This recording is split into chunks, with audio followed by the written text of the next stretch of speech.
या चॅनलवरील सर्व स्टोरी माझ्या स्वतःच्या आहेत आणि माझ्या आवाजात रेकॉर्ड केलेल्या आहेत, त्यामुळे कोणीही कॉपी करण्याचा प्रयत्न करू नये.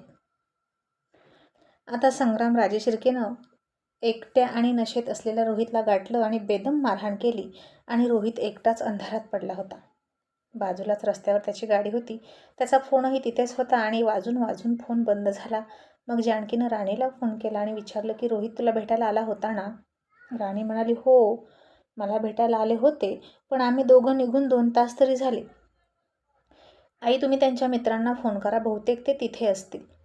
मग जानकीनं ठीक आहे म्हणून फोन ठेवला आणि राणी विचार करायला लागली की आता तर माझ्याशी बोलत होते, भांडत होते, शिव्या देत होते, मग आईचा फोन का घेत नाहीत हे?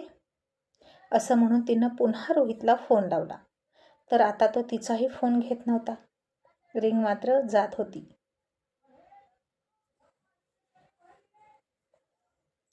आणि मग राणीनं मकरंदला फोन केला, त्याच्या इतर मित्रांनाही फोन केला आणि तेही म्हणाले की तो आला होता पण आमच्यापासून लगेच गेला. आणि जानकीला कळेना की नक्की रोहित कुठे गेला. ड्रायव्हिंग करत असेल, घरी येत असेल असं म्हणून तिनेही विषय सोडला. आणि इतक्या ठरल्याप्रमाणे धिंगाणा घालत आणि गोंधळ करतच रोशन घरात आला. मी आलो, मी आलो असं म्हणतच तो नेहमी घरात यायचा आणि अख्ख्या गावाला सांगायचा की तो आलाय. आणि मला कोणी विसरलं नाही ना असं विचारायचा. मग सोनम पाठीमागून आली. तिने आईबाबांना नमस्कार केला आणि त्यांच्या रूममध्ये गेली. आणि रोशन सगळ्यांना भेटला, पण राणी त्याला दिसली नाही. आणि तो म्हणाला, सपना वहिनी तू कशी आहेस आणि तुझं बाळ कसं आहे असं म्हणून त्यानं तिच्या पोटाला हात लावून चेक केलं आणि म्हणाला, पण सपना वहिनी तू इथे आहेस, मग राणी वहिनी कुठे आहेस सांग ना.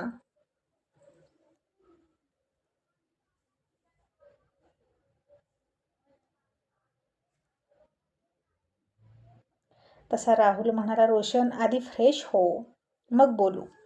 मग आता रोशन फ्रेश होऊन आला आणि त्यानं पुन्हा विचारलं की राणी वहिनी कुठे आहे? रोहित दादासुद्धा अजून आला नाही का? ती बाहेर गेली आहे का? आणि जानकीनं आता त्याला सगळं खरं सांगायचं असं ठरवलं आणि म्हणाली हो. आणि रोहित येण्याच्या आधीच रोशनला सगळं खरं खरं सांगितलं की त्यांचं सध्या काय सुरू आहे. आणि रोहित आणि तिच्याबद्दल सांगितलं आणि ऐकलं. आणि रोशन म्हणाला, ओ माय गॉड, या मधल्या बंधूंचं काय करावं? माझ्या लग्नासाठी त्यांनी राणी वहिनीसोबत असं केलं. बिचारी वहिनी. आणि रोहित बंधू इतके पोहोचलेले असतील असं वाटलं नव्हतं. एका मुलीच्या भावनांशी खेळायची काय गरज होती? राहुल म्हणाला, तुझ्यासाठीच त्यानं सगळं केलं आणि आता तू असं म्हणतोस का? तुलाच लग्नाची घाई झाली होती.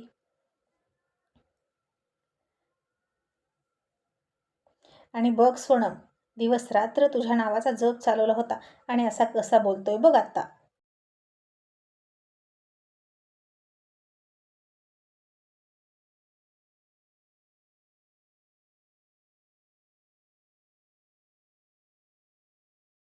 आणि रोशन म्हणाला, मी आणखीन 2-3 वर्ष थांबलो असतो लग्नाचा. माझं काही नव्हतं बाबा. तसं राहुलनं त्याचा कान पकडला आणि म्हणाला, गदड्या, आम्हाला रात्रंदिवस झोपू देत नव्हता, खाऊ पिऊ देत नव्हता, सतत माझं लग्न माझी सोनम, माझं लग्न माझी सोनम, आणि आता असा बोलतोस होय? आणि मग रोशन म्हणाला, पण राहुल दादा आता पुढे काय? राहुल म्हणाला, आता त्याला करमत नाही तिच्याशिवाय. आणि रोशन हसून म्हणाला, म्हणजे रोहित दादाला राणी वहिनी आवडायला लागली तर? संगतीचा परिणाम शेवटी होतोच. राहुल म्हणाला, हो तसंच झालंय. आता त्याला पुन्हा तिला पटवायचे आहे, पण त्याच्याकडे ना अशी क्लॅरिटी नाही रे, त्याला काय पाहिजे नक्की. तर तू ती क्लॅरिटी त्याला आणून दे. तू जोपर्यंत आहेस तोपर्यंत त्याचं पॅचअप झालं तर चांगलंच आहे. मग अशा काही टिप्स दे त्याला. आणि रोशन म्हणाला, ठीक आहे, आता बघूच त्यांचं कसं जुळत नाही. रोहित दादा माझं ऐकायला तयार असेल तर मी त्याचा लव गुरु बनून त्याला लव टिप्स देणार. मग रोहित येत नाही, फोनही घेईना, म्हणून सगळ्यांनी नेहमीप्रमाणे त्याला सोडून डिनरला सुरुवात केली. आणि डिनर करताना रोशन म्हणाला, आता मी आलो ना तर आपण मस्त वन डे पिकनिक प्लॅन करू. फॅमिली पिकनिक, सगळेच रिलॅक्स होतील आणि राणी बहिणीला सुद्धा बोलवायचं आणि त्यांना आणण्याची जबाबदारी माझी. तसं राहुलनं चेहरा पाडला होता आणि त्याचा पडलेला चेहरा असा का आहे ते बघितलं, ओळखलं. कारण त्याला सपना सोबत असणार होती आणि त्याला पिकनिकला मूड नव्हता. रोशन म्हणाला, दादा डोंट वरी, सपना वहिनीला सुखरूप आणण्याची जबाबदारी माझी. त्यांना प्रवास होईल म्हणून तू काळजीत पडलास का? आणि एका दिवसाने काय होतंय, चल ना. आणि राहुल म्हणाला, नको, तुम्ही जाऊन या. आणि रोशन म्हणाला, नाही, जायचं तर सगळ्यांनी, नाहीतर कोणीच नाही जाणार. आणि राहुल म्हणाला, ठीक आहे, बघू. मग आता जेवण वगैरे झालं आणि सपना कुठे झोपणार हा प्रश्न पडला. आणि ती सोफ्यावर झोपणार होती. आणि जानकीने सुद्धा आता मुद्दाम तिचा विचार केला नाही. राहुलनं सुद्धा तिचा विचार करावा असं तिला वाटत होतं. पण राहुल तिला म्हणाला, सपना, तू बेडरूममध्ये झोप. आणि ती बेडवर झोपली आणि तो सोफ्यावर. तशी सपना म्हणाली, नको राहुल, तुमची रूम आहे, तुम्ही बेडवर झोपा, मी सोफ्यावर झोपेन किंवा खाली झोपेन. राहुल म्हणाला, नको, तू प्रेग्नेंट आहेस. आणि शेवटी ती म्हणाली, तुम्ही झोपणार असाल माझ्या शेजारी तर मी झोपेन, नाहीतर मी निघाले. मी बाहेर सोफ्यावर झोपते, हे मला पटत नाही. तुम्ही खाली झोपायचं किंवा सोफ्यावर आणि मी बेडवर. आणि राहुल म्हणाला, अगं रोशन आहे तोपर्यंतच प्रॉब्लेम आहे, तो गेला की तू पुन्हा त्या रूममध्ये जाऊ शकते. सपना म्हणाली, एका दिवसाचा प्रश्न असू द्या किंवा कायमचा, पण मला हे पटतच नाही. आणि राहुल म्हणाला, बरं ठीक आहे. आणि तिला आता झोपवली आणि त्याचं मन तयार होईना तिच्या शेजारी झोपायचं.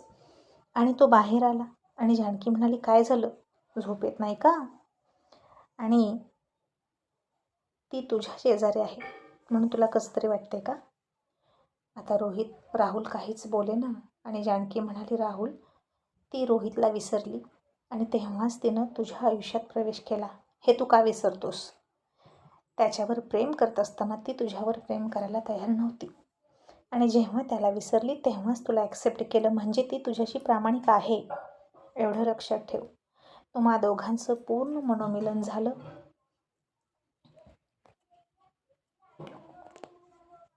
आणि तेव्हाच कधीतरी हे बाळ राहिलं.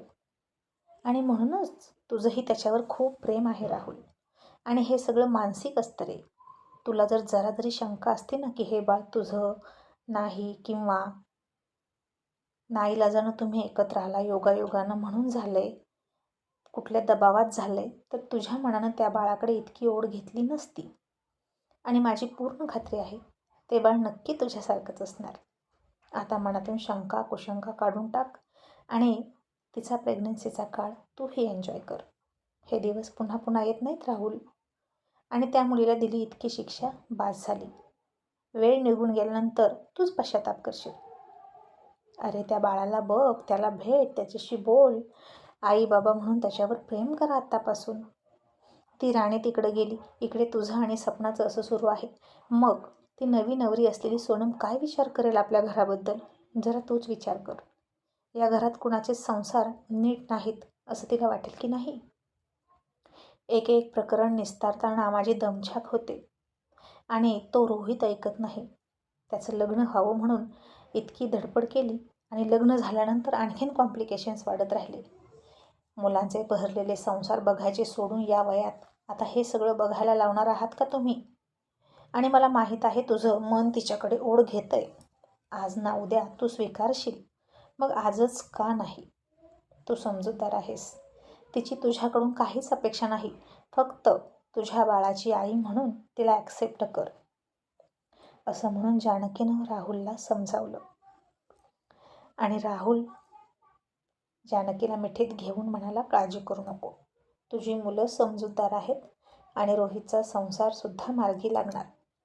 आता झोप. असं म्हणून त्यानं जानकीला दिलासा दिला आणि झोपायला पाठवली. आणि मग जानकी पुन्हा परत आली आणि म्हणाली, राहुल, असं म्हणतात की थोरलं मूल आईच्या खूप जवळचं असतं. तसा तू आहेस. तू माझ्या खूप जवळचा आहेस. तुझं मन आणि माझं मन एकच आहे आणि तू नेहमी माझं ऐकतो आणि ही गोष्टसुद्धा ऐकणार, मला माहीत आहे. राहुल हसला आणि म्हणाला, तुझ्यासारखी समजूत घालणारी आणि मला कधीच न चुकू देणारी आई असल्यावर का नाही ऐकणार? असं म्हणून तो गुपचूप गेला. आणि सपना झोपली होती आणि तो तसाच तिच्याकडे तोंड करून बेडवर बसून बघत होता. मग तोही तिच्या पोटावरच्या हातावर हात ठेवून झोपला आणि सपनाने डोळे उघडले आणि त्याच्याकडे पाहिलं. त्याच्या हाताकडे सुद्धा बघितलं आणि तिनं आनंदानं त्याचा हात घट्ट पकडला आणि ती म्हणाली, राहुल, तुम्ही मला माफ केलंत का?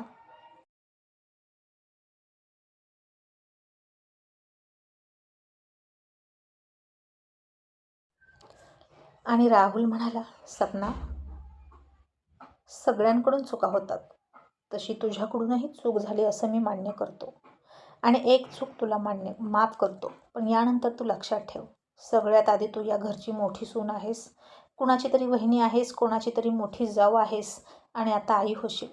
तर तू तुझी प्रत्येक जबाबदारी जिथल्या तिथे राहून व्यवस्थित पार पाडशील. कधीच चूक करणार नाहीस, कसूर करणार नाहीस आणि मनात पाप तर कधीच येऊ द्यायचं नाही. आणि ती त्याचा हात घट्ट पकडून म्हणाली, नाही राहुल, आता कधीच चुकणार नाही. आणि थँक्यू सो मच. मी या दिवसाची खूप आतुरतेने वाट बघत होते आणि तुम्ही खूप चांगले आहात. माझ्या अपेक्षापेक्षा खूप लवकर तुम्ही मला माफ केलं. असं म्हणून ती त्याच्या मिठीत गेली आणि मग त्यानंही सगळं विसरून तिला मिठीत घेतलं आणि आय लव्ह यू म्हणाला आणि तिला मिठीत घेऊन झोपला.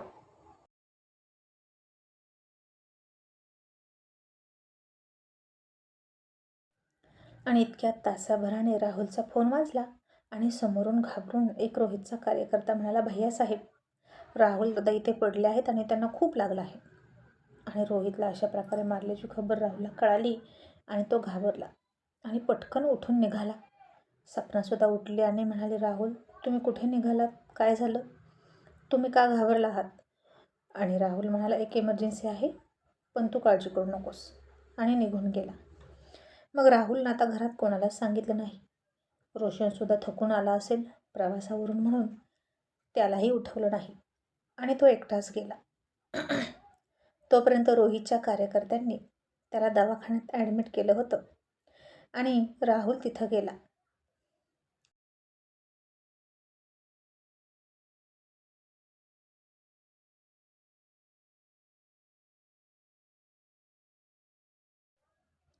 आणि सपना त्याला सारखी फोन करत होती आणि त्यानं तिला परत फोन करून सांगितलं की असं असं झालं आहे, रोहितवर हल्ला झाला आहे आणि आत्ताच घरात कोणाला सांगू नको, कोणाची झोप डिस्टर्ब करू नकोस, सगळ्यांना सकाळी सांग आणि तू पण काळजी करू नको.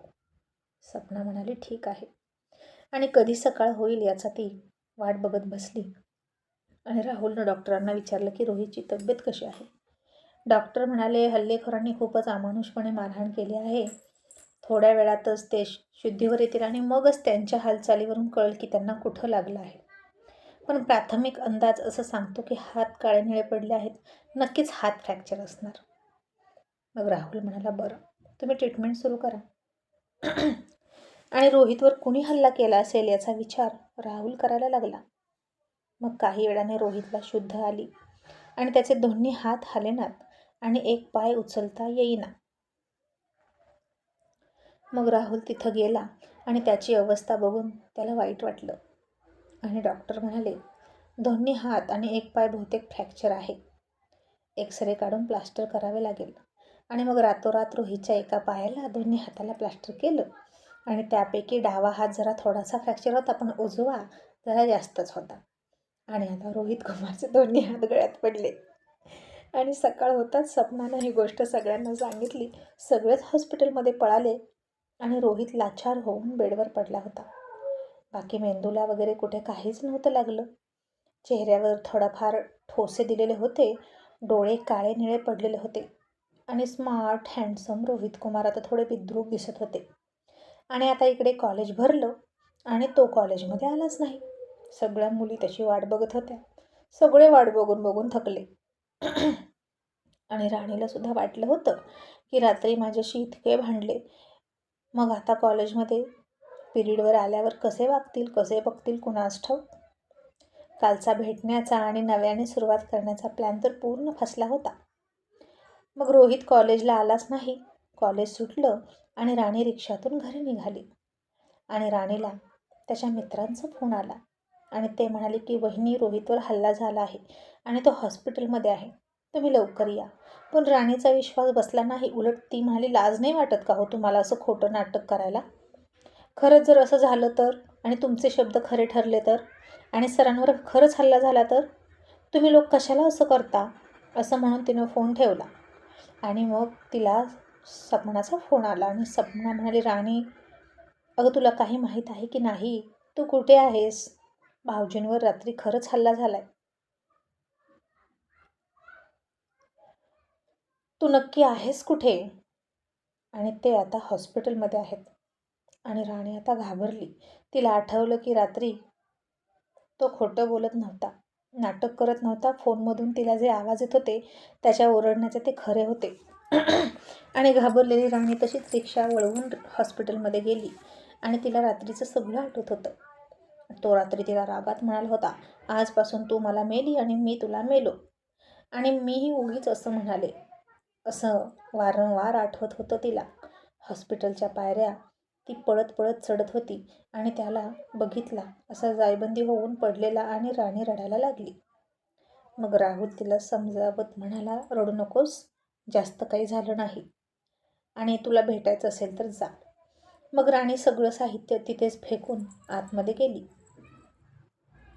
तर रोहित डोळे झाकून पडला होता आणि तिनं झोपलेल्या रोहितच्या डोक्यावर हात ठेवला आणि म्हणाली, मला माफ करा. रात्री मला कळायला हवं होतं की तुमच्यावर हल्ला होतोय. तसा रोहित जागा झाला. तिला रडताना बघितलं आणि त्यानं अशाही अवस्थेत नाक फुगवलं आणि म्हणाला, रात्री म्हणालीस ना तुम्ही मला मेलात, मी तुम्हाला मेले. आता कशाला बघायला आलीस? मी मेलो की जिवंत आहे हे बघायला आलीस का? आणि राणीला फार वाईट वाटलं. ती पुन्हा रडत बाहेर आली.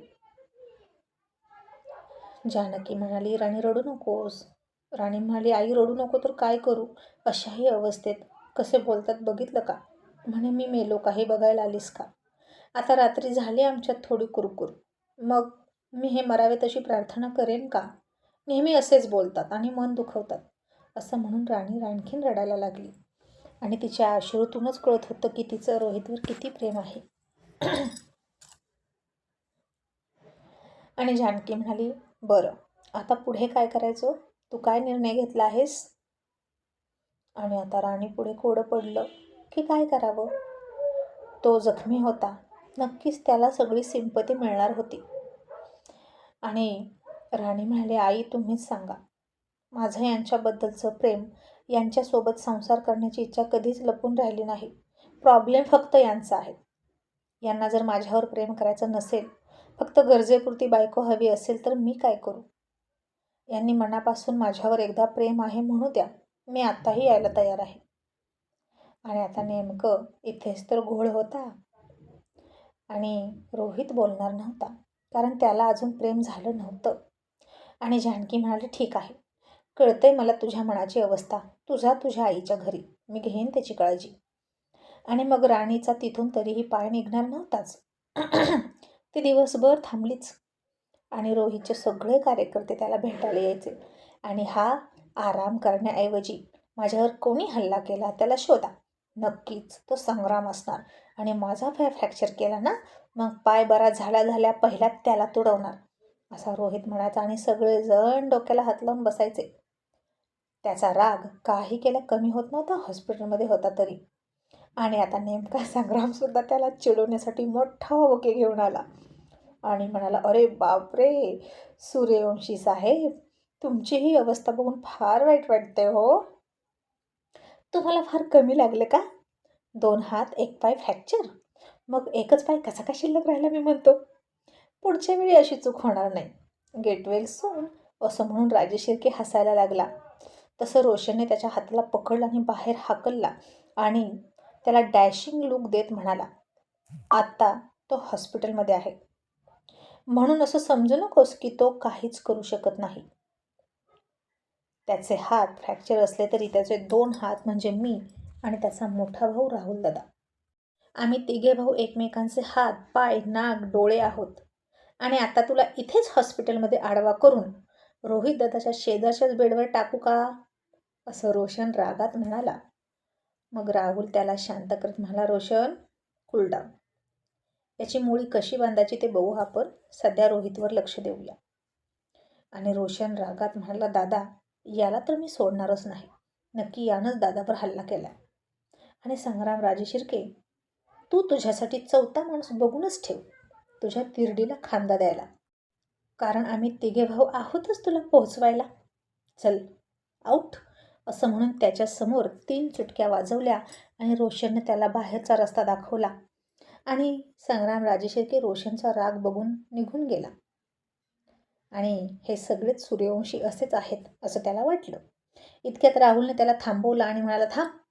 आणि त्याचा बुके त्याच्या अंगावर फेकून दिला. आणि आता जा असं म्हणाला. आणि या तिघा भावांना फोडणं खूप अवघड आहे असं त्याला वाटलं. आणि आता त्यानं जाता जाता रडणाऱ्या राणीला बघितलं. त्याच्या पियेनं त्याच्या कानाला लागत लगेच सांगितलं, ही रोहितची बायको आहे. आणि संग्रामनं राणीला पक्की लक्षात ठेवली. कधीतरी मागे पुढे रोहितला त्रास देण्यासाठी, तिचा वापर करण्यासाठी. मग राणी न राहून पुन्हा रोहितला बघायला गेली.